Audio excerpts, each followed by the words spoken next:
अस्सलाम वालेकुम। आप देख रहे हैं राय हदायत टीवी और मैं हूं रजा मकसूद।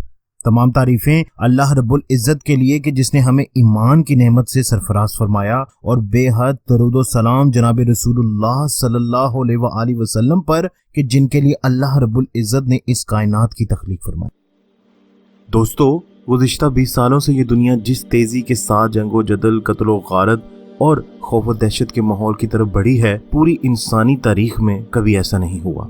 20वीं सदी जो कि 2 आलमी जंगों के साथ साथ लातदाद जंगों का शिकार रही, इस सदी में भी कभी दुनिया इस तरह मुसलसल सुलगती नहीं रही, बल्कि इन जंगों के आगाज से अंजाम तक मुख्तलिफ ममालिक की अफवाज एक दूसरे के खिलाफ लड़ती रहीं और फिर एक दिन इन दोनों में से एक ग्रोह को फतह हासिल हो गई। लेकिन इन गुज़िश्ता 20 सालों से जो इलाके मुसलसल जंग का शिकार है, वहाँ गली गली और घर घर में आग लगी हुई है, दहशत रक्स कर रही है और खौफ के साए फैले हुए हैं। मिस्र, यमन, शाम, फलस्तीन, इराक और अफगानिस्तान का इलाका इस मुस्तकिल जंग की गर्द में लिपटा हुआ है। दोस्तों, यूं तो ये जंग 11 सितंबर 2001 के वर्ल्ड ट्रेड सेंटर पर हमले से शुरू हुई, अफगानिस्तान और इराक से होती हुई 2011 के आसपास अरब ममालिक में अवामी बेहदारी की लहर में दाखिल हो गई और कई सालों से खामोश जिंदगी गुजारने वाले ममालिक आग और खून के दरिया में डूब गए। लेकिन इसके पस मंजर में एक तारीख है। दोस्तों, दुनिया के नक्शे पर गौर करें तो ये मैदान जंग सिर्फ और सिर्फ मुसलमान ममालिक की सरजमीन पर है। वो जो सैयदुल अंबिया सल्लल्लाहु अलैहि वसल्लम की हदीस और कुरान की तालीमात की रोशनी में अपने हालात हाजिर को परखते हैं, वो आज इन हालात को देखकर पुकारते फिर रहे हैं कि सच कहा था मेरे नबी सल्लल्लाहु अलैहि वसल्लम ने।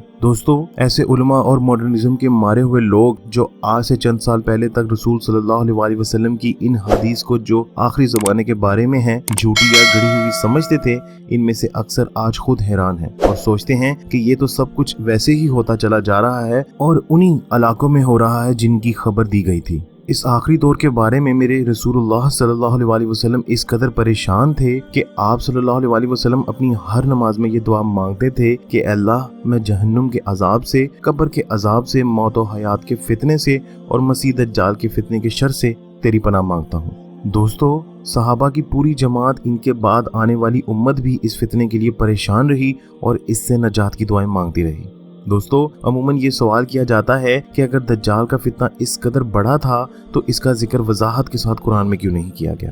दोस्तों, उलमा ने कुरान पाक की बाज आयात से इसका मफहूम निकालने की कोशिश की है और वो दुरुस्त भी हो सकता है, लेकिन जिस तरह आज के फितनों और जंगों से मुतल्लिक रसूलुल्लाह सल्लल्लाहु अलैहि वसल्लम की हदीस की हकानियत इस दौर में रोशे रोज़न की तरह वाज़ेह रही है। लगता है अल्लाह ने दज्जाल का जिक्र कुरान में इसलिए नहीं किया ताकि इन लोगों को गुमराही में रहने दें जो अल्लाह के रसूल सल्लल्लाहु अलैहि वसल्लम की हदीस को झुटलाते रहे और इनको घड़े हुए अफसाने करार देते थे। दोस्तों, ऐसे लोगों के बारे में मेरे आका सल्लल्लाहु अलैहि वसल्लम ने फरमाया, देखो, हो सकता है कि मेरी हदीस एक आदमी के पास इस वक्त पहुंचे जब वो अपने तख्त पर टेक लगाए बैठा हो। हदीस सुनकर वो कहने लगे कि हमारे और तुम्हारे दरमियान अल्लाह की किताब है, जो चीज़ इसमें हलाल है इसे हम हलाल समझेंगे और जो चीज़ इसमें हराम है हम इसे हराम समझेंगे। देखो, जिस चीज़ को अल्लाह का रसूल सल्लल्लाहु अलैहि वसल्लम हराम करार देता है वो इस चीज़ की मानिंद है जिसे अल्लाह हराम करार देता है। दोस्तों, दज्जाल की आमद की हकानियत और सैयदुल अंबिया सल्लल्लाहु अलैहि वसल्लम की हदीस की सच्चाई की एक दलील इस हदीस में मौजूद है कि आप सल्लल्लाहु अलैहि वसल्लम ने फरमाया, खलासी का दिन। जानते हो खलासी का दिन कौन सा है? आप सल्लल्लाहु अलैहि वसल्लम ने ये बात 3 मरतबा कही। आप सल्लल्लाहु अलैहि वसल्लम से पूछा गया, खलासी का दिन कौन सा है? तो आप सल्लल्लाहु अलैहि वसल्लम ने फरमाया, दज्जाल आकर ओहद पर चढ़ जाएगा और मदीना की तरफ निगाहें दौड़ाकर अपने साथियों से कहेगा कि ये सफेद महल देख रहे हो, ये अहमद सल्लल्लाहु अलैहि वसल्लम की मस्जिद है। फिर वो मदीना का रुख करेगा, इसे मदीना के हर सुराख पर एक फरिश्ता मिलेगा जो तलवार लिए होगा। फिर वो सैलाबी नाले के किनारे जमीन की तरफ आएगा, वहाँ खैमा जन होगा। मदीने को 3 झटके लगेंगे जिसकी वजह से मुनाफिक और फासिक मर्द और औरत निकलकर दज्जाल की तरफ आ जाएंगे। वही खलासी का दिन होगा। दोस्तों, इस हदीस में रसूलुल्लाह सल्लल्लाहु अलैहि वसल्लम की हदीस का मौज़ा और हकानियत देखें कि आप सल्लल्लाहु अलैहि वसल्लम 200 साल कबल जब मस्जिद नबी सिर्फ खजूर की शाखों से बनी हुई थी, दज्जाल की आमद के वक्त इसे एक सफेद महल के तौर पर बयान किया है। आज ये बात हर्फ बा हर्फ हक नजर आती है कि वो मस्जिद नबी सफेद संगे मरमर का महल दिखाई देती है। دوستو اس امت کے علماء نے صدیوں سے آنے والے اس دور فتنے کے پیش بندی اور اسے نجات یا اس دور میں ایمان کی حفاظت کے لیے قرآن پاک اور حضور صلی اللہ علیہ وسلم کی حدیث سے رہنمائی لی۔ ان علماء نے ایک معاملے میں خاصی محنت کی کہ معلوم کیا جائے یا اندازہ لگایا جائے کہ یہ دور فتن یا معلومات کبریٰ یعنی بڑی عالمی جنگ، دجال کی آمد، سیدنا مہدی کا ظہور اور حضرت عیسیٰ علیہ السلام کے نزول کا زمانہ کب تک ہوگا۔ دوستو اس پورے علومی کام کا خلاصہ اس امت مسلمہ کی عمر کے بارے میں مختلف کتابوں سے ملتا ہے۔ اس معاملے میں چند حدیث سے علماء نے یہ بات نکالی ہے کہ آپ صلی اللہ علیہ وسلم نے فرمایا کہ گزشتہ امتوں کے مقابلے میں تمہاری زندگی کا عرصہ اتنا ہے جتنا نماز عصر کا غروب آفتاب تک۔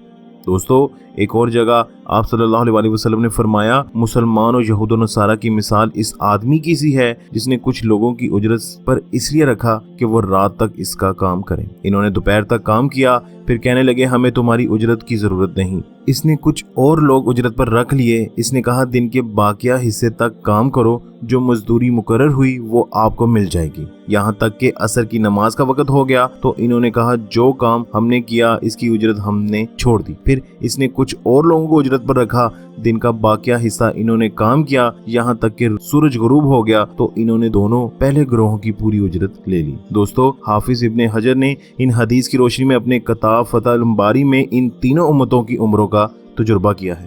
انہوں نے ان تمام روایات کے علم کو جمع کر کے یہ نتیجہ نکالا ہے کہ یہودیوں اور عیسائیوں کی مجموعی عمر 2000 سال کے برابر یا اس سے زیادہ ہوگی۔ مکمل تقسیم یوں ہے کہ صبح 5 بجے سے 1 بجے تک 8 گھنٹے یہودیت، 1 بجے سے شام 4 بجے تک 3 گھنٹے عیسائیت اور شام 4 بجے سے رات 9 بجے تک 5 گھنٹے امت مسلمہ۔ دوستو یوں امت مسلمہ کی عمر تقریباً 1000 سال بنتی ہے، لیکن حضرت سعد بن وقاص رضی اللہ تعالی عنہ نے رسول اللہ صلی اللہ علیہ وسلم سے روایت کرتے ہیں کہ میری امت اللہ کے سامنے اتنی عاجز نہیں ہوگی کہ اللہ سبحانہ و تعالی ان کو آدھے دن کی رعایت عطا فرمائے۔ حضرت سعد رضی اللہ تعالیٰ عنہ سے پوچھا گیا کہ یہ آدھا دن کتنا بنتا ہے تو انہوں نے بتایا کہ 500 سال۔ گویا ان تمام حدیث کی روشنی میں جو اندازہ لگایا جا سکتا ہے وہ یہ کہ آپ صلی اللہ علیہ وسلم کو نبوت کے اعلان سے قیامت تک امت مسلمہ کی عمر تقریباً 1500 سال ہو سکتی ہے اور آج 1440 ہجری ہے۔ گویا تمام علامات قیامت کے ظاہر ہونے کے لیے اندازاً 60 سال باقی ہیں، جن میں معلومات کبریٰ یعنی سب سے بڑی جنگ بھی شامل ہے۔ امت مسلمہ کی عمر کا اندازہ لگانا اور قرب قیامت کی علامتوں اور دور فتنے کی دستک کے بارے میں علم حاصل کرنا مسلمان امت کے علماء کی روایت رہی ہے۔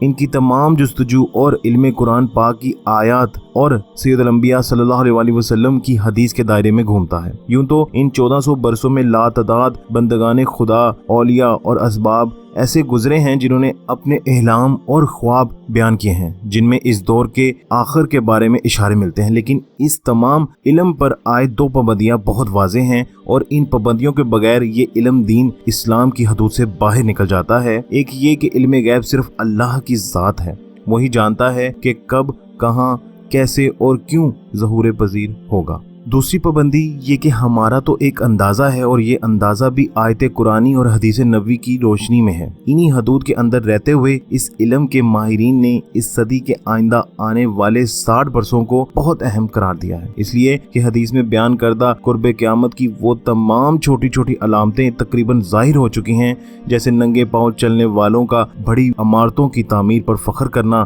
لباس پہنے مگر ننگی عورتوں کا ظہور، سابقہ امتوں کی راہ پر چلنا، قوم کے سب سے گھٹیا انسان کا بڑا بن جانا، انسان کے شر سے بچنے کے لیے اس کی عزت کرنا، مساجد میں نقش و نگار اور ان کی بناوٹ پر فخر کرنا، عورت کا اپنے شوہر کے ساتھ تجارت میں شریک ہونا، صرف خاص لوگوں کو سلام کرنا، اچانک موت کا بڑھ جانا، لوگوں میں موٹاپے کی کثرت، بازاروں کا قریب قریب ہو جانا، فحاشی کا ظہور اور اعلانیہ ارتکاب، شریف لوگوں کی ہلاکت اور گھٹیا لوگوں کا غلبہ، عورتوں کی کثرت اور اقوام عالم کا مسلمانوں پر ٹوٹ پڑنا وغیرہ، یہ تمام اور ایسی کئی 100 علامات کے بارے میں رسول صلی اللہ علیہ وسلم نے بیان فرمایا ہے، اور یہ علامات آج حرف بہ حرف سچ ثابت ہو رہی ہیں۔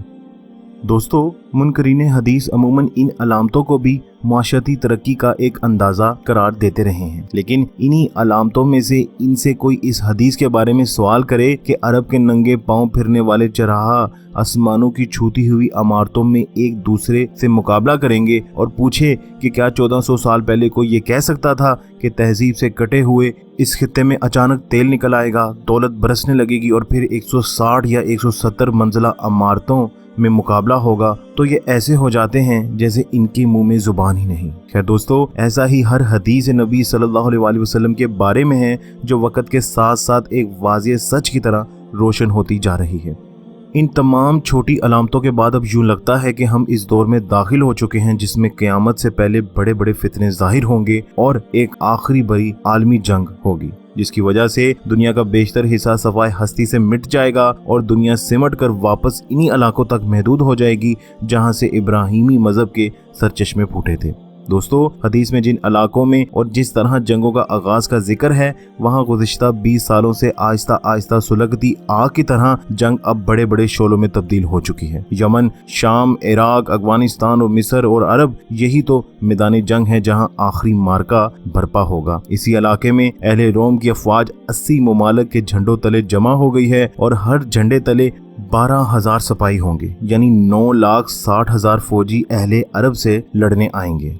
यूं तो अभी इन इलाकों की जंग मुल्कों, शख्सी हुक्मरानों और नजरियात की जंग नजर आ रही है। इराक और शाम में मसलकी इख्तलाफ का मामला भी है और नस्ली तासुब भी कार फरमा है। यमन में सऊदी अरब और ईरान अपने असल रुख की जंग लड़ रहे हैं, लेकिन इन सब ने दुनिया की आलमी ताकतों को भी इस जंग में मुलविस कर लिया है। रूस, चाइना और अमेरिका इस खित्ते में मौजूद वसाइल पर कब्जे और इलाके पर हुक्मरानी की जंग में बुरी तरह मुब्तला हो चुके हैं। अफगानिस्तान से मिस्र तक का इलाका यूं तो मुसलमानों का है, लेकिन यहाँ मौजूद वसाइल पर गुज़िश्ता 1 सदी से आलमी ताकतों का कब्जा है। खैर दोस्तों, ये खिता क्या सिर्फ वहाँ के रहने वालों के लिए अहम है? नहीं, बल्कि ये इन काबिज आलमी कुव्वतों के लिए ज्यादा अहम हो चुका है।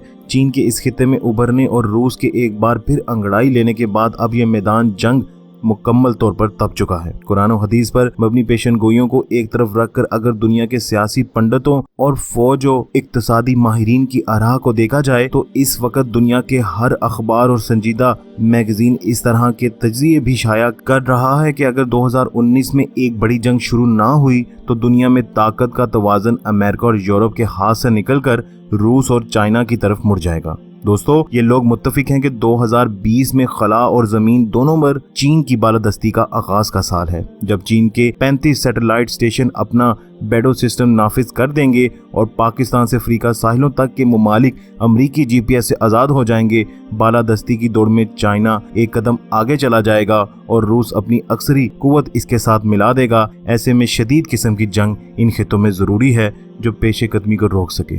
खैर दोस्तों, निक कार्टर जो बरतानिया का इंतहाई काबिल एहतराम दिफाई माहिर समझा जाता है, इसके नज़दीक यूरोप 2019 में जंग के दहाने पर खड़ा है। इसके मुताबिक यूक्रेन और शाम 2 ऐसे सुलगते मकामात हैं जहां से दुनिया जंग में दाखिल होगी। पूरे यूरोप को रूस की फौजी कुव्वत से खतरा है। इसके अलावा लातदाद माहिरीन के मुताबिक 2019 सर्द जंग के खात्मे और वाज़े जंग का आगाज का साल होगा और वो इन 5 मकामात यानी चीन का जनूबी समुंदर, यूक्रेन, शाम, इराक, कोरिया, कश्मीर, यहाँ से जंग का आगाज होगा।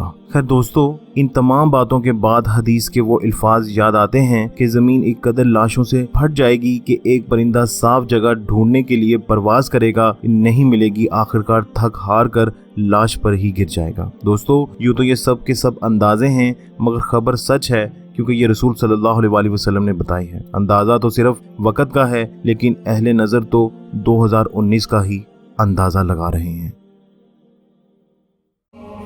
नबी, नबी, नबी।